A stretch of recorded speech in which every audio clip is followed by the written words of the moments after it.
खबरों में बने रहने के लिए बेल आइकन दबाइए और हाँ, फर्स्ट इंडिया को सब्सक्राइब जरूर। शुरू करते हैं संभागवार बड़ी खबरों का सिलसिला और सबसे पहले बात करते हैं नौतपा की। नौतपा का राजस्थान में क्या कुछ असर पड़ा, ये बता रहे हमारे सहयोगी नवीन शर्मा। ये देखिए, बिल्कुल प्रदेश में लगातार मौसम में परिवर्तन जारी है और जो पिछले 2 दिनों से लगातार चूरू जिले के अंदर तापमान है वो लगातार बढ़ता जा रहा है।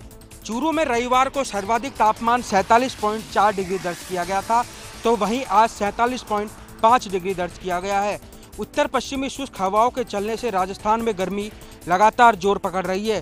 प्रदेश के तापमान में इन दिनों लगातार बढ़ोतरी हो रही है, तो वहीं फलौदी में तापमान 47.2 डिग्री रहा। प्रदेश में सोमवार को 14 जिलों में 45 से अधिक तापमान दर्ज किया गया। मौसम विभाग ने 27 मई से 24 जिलों में रेड अलर्ट घोषित किया है। मौसम विभाग की माने तो भीषण लू का दौर आगामी 3 दिन तक जारी रहेगा। अधिकतम तापमान 45.47 डिग्री सेल्सियस तक दर्ज होने की संभावना है। वहीं मौसम विभाग ने 29 मई से प्रदेश में राहत की संभावना व्यक्त की है। प्रदेश में 4 संभागों में मौसम विभाग ने हल्की बारिश की भी संभावना व्यक्त की है। वहीं उदयपुर संभाग की बड़ी खबर बता रहे हैं हमारे सहयोगी रवि शर्मा। एसीबी डीजी आलोक त्रिपाठी के निर्देशन में आज राजसमंद एसीबी की टीम ने बड़ी कार्रवाई को अंजाम दिया। एसीबी की टीम ने सेंट्रल जीएसटी के अधीक्षक श्याम सुंदर जैन को 15,000 रुपए की रिश्वत राशि लेते रंगे हाथों ट्रैप कर लिया। दरअसल श्याम सुंदर जैन ने रिश्वत की राशि एक ट्रक चालक से उसका ट्रक साथ ही गाड़ी के कागजात देने के एवज में मांगी थी। ट्रैप होने के बाद एसीबी उदयपुर की टीम ने भोपालपुरा स्थित श्याम सुंदर जैन के घर पर छापा मारा। इस दौरान एसीबी की टीम को बड़ी सफलता हासिल हुई। श्याम सुंदर जैन के निवास से करीब 13.5 लाख रुपए की नकदी, 25 लाख रुपए की एफडी और करीब 1.5 किलो सोने के जेवरात बरामद हुए हैं। इसके अलावा एसीबी की टीम को कई महत्वपूर्ण दस्तावेज भी मिले हैं। साथ ही श्याम सुंदर जैन के अलावा उनके परिजनों के 10 से 12 बैंक अकाउंट्स की भी डिटेल हाथ लगी है। वहीं भरतपुर संभाग की बड़ी खबर बता रहे हैं हमारे सहयोगी दीपक लवानिया। भरतपुर में आगरा बीकानेर राष्ट्रीय राजमार्ग पर आज एक बार फिर से सड़क हादसा हुआ है, जिसमें एक एम्बुलेंस अनियंत्रित होकर पेड़ से टकरा गई, जिसमें मरीज सहित 3 लोगों की मौत हो गई और 2 लोग इसमें घायल भी हुए हैं।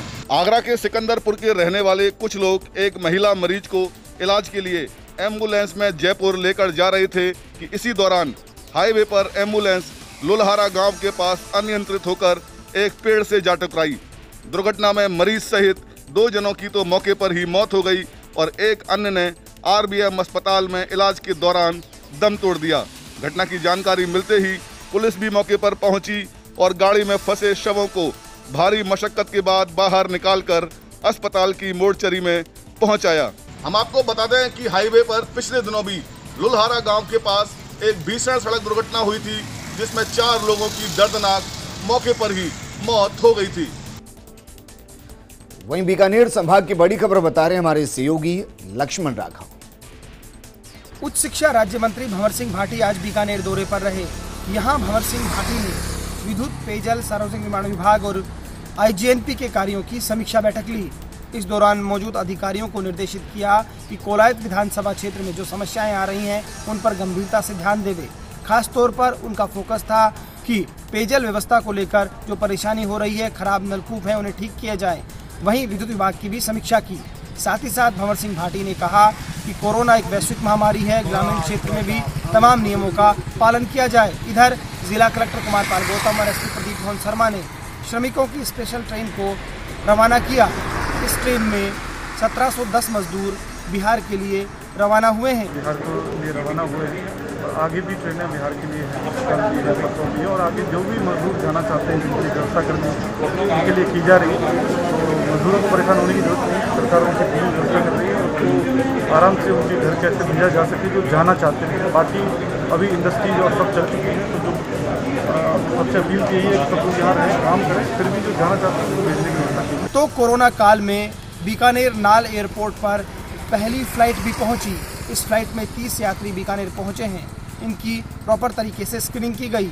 इस दौरान वहां पर एयरपोर्ट प्रबंधक राधेश्याम मीना के अलावा चिकित्सा विभाग के अधिकारी देवेंद्र चौधरी, नाल थाना अधिकारी विक्रम चारण सहित अन्य स्टाफ मौजूद रहा। एयरपोर्ट प्रबंधक का कहना था कि गाइडलाइन के हिसाब से यात्रियों की स्क्रीनिंग की गई है, साथ ही साथ उनसे बॉन्ड पत्र भी भरवाया गया है कि ये होम क्वारंटाइन के नियमों का पालन करेंगे। और अब रुक करते हैं अजमेर संभाग का यहाँ की बड़ी खबर बता रहे हमारे सहयोगी कौशल जैन। कोरोना संक्रमित मरीजों की मौत का बढ़ा आंकड़ा।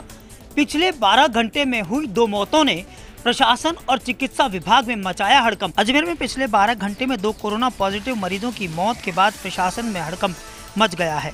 वहीं मेडिकल टीम के लिए भी चिंता बढ़ गई। बताया जा रहा है कि एक बुजुर्ग की देर रात्रि में मौत हो गई, वहीं एक पॉजिटिव मरीज की मौत सुबह हुई।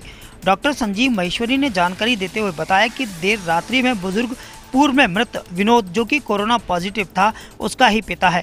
उसकी स्थिति ज़्यादा गंभीर थी क्योंकि उसकी किडनी भी खराब हो चुकी थी और अन्य बीमारियां भी उन्हें, जिस कारण से उसकी मौत हुई है।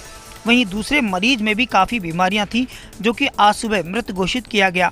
देखिए, केस से ज़्यादा इम्पोर्टेंट आज हमने 2 मरीजों को खो दिया, मतलब कल से लेकर आज तक। उसमें एक सज्जन तो जो हमारे पूर्व में एक व्यक्ति की मौत हुई थी, उनके पिताजी थे, नला बाज़ार में मिठाई की दुकान करते थे और वो डायबिटीज़ से पीड़ित थे। काफ़ी लंबे समय से हमारे यहाँ भर्ती थे, करीब 25-28 दिन से हमारे यहाँ भर्ती थे। शुगर उनकी कंट्रोल नहीं हो पाई थी। बेटे की मृत्यु के बाद वो थोड़ा सा डिप्रेशन में चले गए थे, साइकेट्रिक रेफरेंस भी लिया था, लेकिन उन्होंने खाना पीना छोड़ दिया था। बहुत समझाने के बावजूद भी खाना पीना नहीं चालू किया उन्होंने। कोशिशें भी करी, कुछ तरह की दवाइयाँ भी दी, लेकिन अल्टीमेटली वो उनकी किडनी फेल हुई, उनकी शुगर अनकंट्रोल रही और किडनी फेल होने से उनकी आज कल रात को 9 बजे उनकी डेथ हो गई। दोनों मरीजों की मौत को लेकर बताई जा रही पिछली घातक बीमारियां, लेकिन लगातार पॉजिटिव मरीजों की संख्या बढ़ने से लगी है लगातार चिंता। और अब रुक करते हैं कोटा संभाग का यहाँ की बड़ी खबर बता रहे हमारे सहयोगी भवरेश चारण। जीरो मोबिलिटी एरिया का दायरा सीमित करवाकर बीते दिनों गृहनगर कोटा के अपने दौरे के दौरान यूडीएच मंत्री शांति धारीवाल ने लंबे अरसे से बंद पड़े कोटा शहर के कई प्रमुख बाजारों को खुलाने के आदेश जारी करवाए थे। 1-2 दिन के बाद अब धारीवाल फिर से कोटा आने वाले हैं और अब वो कोरोना काल में किस तरह से कोटा के व्यापार और कारोबार को नुकसान हुआ है, इसको लेकर के कोटा के प्रमुख व्यापार संस्थाओं और संगठनों के साथ समीक्षा बैठकें करने वाले हैं। धारीवाल के इस प्रस्तावित दौरे और बैठकों को लेकर के कोटा की खासकर व्यापार उद्योग से जुड़ी संस्थाएं बहुत उत्साहित है। आज व्यापार महासंघ की अगुवाई में कोटा में दर्जनों व्यापार संस्थाओं ने एक सामूहिक बैठक का आयोजन किया और एक मेमोरेंडम तैयार किया, जो धारीवाल के माध्यम से कोटा के व्यापारी राजस्थान सरकार को भेजने वाले हैं। इसमें खासतौर पर कोरोना के बाद जो व्यापार कारोबार को नुकसान हुआ है, उसको फिर किस तरह से बूस्टअप किया जाए, इसको लेकर के व्यापारियों की मांगें शामिल है। इस बैठक में कांग्रेस समर्थित आड़ती विकास मोर्चा भी शामिल रहा। जो भी समस्या है जो सरकार दूर कर सकती है, उसका एक एजेंडा बनाया गया है, उसके मिनट्स लिए गए हैं कि 28 तारीख को जो धारीवाल साहब के साथ मीटिंग होगी, उसमें सरकार क्या इनको रिलैक्सेशन दे सकती है, इनकी सरकार से इनकी क्या उम्मीद है, वो ये लोग उसमें बताएंगे। तो इधर संक्रमण के 2 नए मामले सामने आने के साथ ही अब कोटा जिले में कुल कोरोना संक्रमितों का आंकड़ा बढ़कर के 386 तक पहुंच चुका है। हालांकि इस बीच कोटा के आइसोलेशन सेंटर से इलाज के बाद ठीक होकर के आज 3 और मरीज डिस्चार्ज होकर अपने घर गए। कोटा के आइसोलेशन सेंटर में अभी तक कुल 406 मरीज दाखिल हुए हैं, जिनमें से 303 इलाज के बाद ठीक होकर घर जा चुके हैं। इधर कोटा से कर्फ्यू अपडेट ये है कि कोटा के गुमानपुरा थाना क्षेत्र के छावनी इलाके में जीरो मोबिलिटी का दायरा बढ़ा दिया गया है। अब ये दायरा रफीक चौहान के मकान तक होगा। तो वहीं कलेक्टर ओम प्रकाश कचरा ने आदेश जारी करके कोतवाली थाना इलाके के कुछ चिन्हित इलाकों से कर्फ्यू हटाया भी है। तो साथ में बोरखेड़ा थाना इलाके के जय हिंद नगर में बीते कई दिनों से लगा कर्फ्यू भी हटा दिया गया है। और अब रुक करते हैं जोधपुर संभाग का यहाँ की बड़ी खबर बता रहे हैं हमारे सहयोगी राजीव कौर। कोरोना के कहर के बीच ईद का त्योहार पूरे जोधपुर संभाग भर में हर्षोल्लास के साथ मनाया गया। हालांकि इस बार नमाज जो है घरों पर ही अदा की गई। ईदगाह में सिर्फ 5 लोगों ने नमाज अदा की, जबकि घरों में नमाज अदा करने के साथ में खुशियां मनाई गई। लेकिन जिस तरीके सोशल डिस्टेंस की बात करें, मास्क की बात करें, उसके चलते ईद पहले जैसी तो नहीं थी, मगर फिर भी जैसी व्यवस्थाएं थी उसके अनुरूप ईद का त्यौहार मनाया गया। जोधपुर के प्रतापनगर क्षेत्र में डीसीपी प्रीति चंद्रा ने भी मुस्लिम समाज के परिवारों को मिठाई खिलाई और साथ में उनको इस बात का संदेश भी दिया कि सोशल डिस्टेंस की पालना करें, क्योंकि ये जो कोरोना का कहर है उसके चलते जब ये त्यौहार आया है तो इसमें खुद पर नियंत्रण रखने से ही इस कोरोना से बचा जा सकता है। वहीं दूसरी ओर अगर बात करें शहरी इलाकों की, चाहे जिन इलाकों में कर्फ्यू था वहाँ पर घरों में ही लोगों ने ईद का त्यौहार में कहीं सेवैयाँ बनी तो कहीं पकवान बने, लेकिन कुछ ऐसे भी इलाके थे जहाँ लोग बाहर निकल सकते थे, उन्होंने बाहर निकले हैं, क्योंकि दुकानें खुली थी, वहाँ मिठाई इत्यादि भी खरीदी। कुल मिलाकर के कहा जा सकता है कि कोरोना के बीच में 300 साल पुरानी जो जोधपुर की ईदगाह है वहाँ पहली बार ऐसा हुआ जब एक साथ नमाज अदा नहीं की गई।